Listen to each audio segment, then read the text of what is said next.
Hi, my name is Elsa Allam, and this is my litter survey. Let's get started.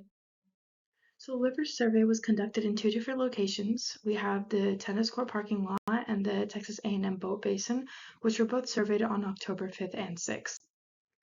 On our first survey location, the litter was surveyed at the tennis court parking lots.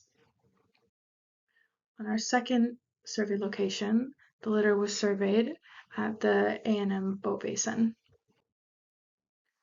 So what we can find here is the graphs for the carbon and metal and other materials found at both tennis courts and the basin on both October 5th and 6th. So what we can see here is that no silicone was found on any of these days, but for majority, carbon was the litter that was most found at all locations, and metal came second in the tennis court other materials at the tennis court parking lot, and metal was found at the basin versus in the tennis court parking lot where it was not found. So over here, our litter is categorized in the litter total. We have beverages, which was found the most in the basin, and as well as in the tennis court parking lots. Over here, we have our litter density. Beverages still are skyrocketing versus all our other litter. And in the tennis court parking lot, we see that majority tools were found versus everything else. And now we're going to note that again, 12 beverages were found at the basin, so it makes a gap within the data, making the litter density versus the area higher than everything else. So over here, we have our carbon and metals. No silicone was found during this survey, so we're going to be focusing on just carbon and metals. So I will be using straws, water bottles, paper clips, and soda cans and their components to see the effects on the environment. Now we will be looking at the different litter pieces found and the components of them.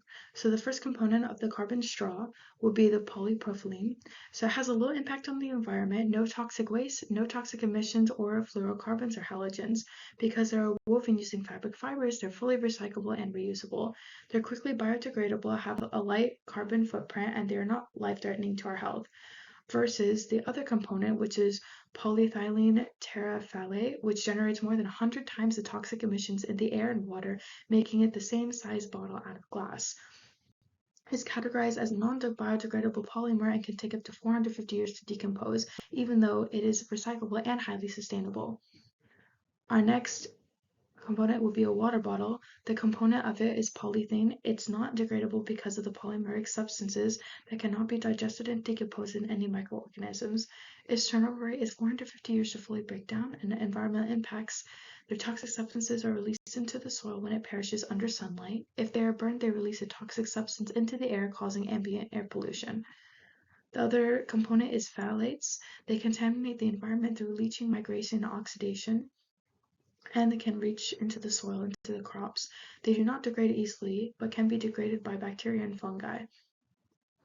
For the metals, for the paper clips, one of the components is magnetite, which is easily degradable and can be synthesized by thermal decomposition, but the problem with it is it's toxic and it causes air pollution, making it toxic in the environment and it's very harmful as well to human brains. For the soda can, one of the components is aluminum. In the aquatic environment, aluminum is toxic to fish and other invertebrates, causing a loss of plasma. Recycling it can be environmentally destructive and energy intrusive, taking twice the amount of energy to produce than it would to produce plastic. It could take up to 200 to 500 years to degrade. The last component would be BPA. It affects the growth, reproduction, and development in aquatic organisms. Its long-term effects, it increases blood pressure, type 2 diabetes, and cardiovascular disease. It's reported to be an endocrine disruptor in vertebrate animals, and it plays a big role in pollution. Though BPA is biodegradable in water, it can break down rapidly. It does not linger on for more than a couple days. And here are the works cited in APA format. Thank you.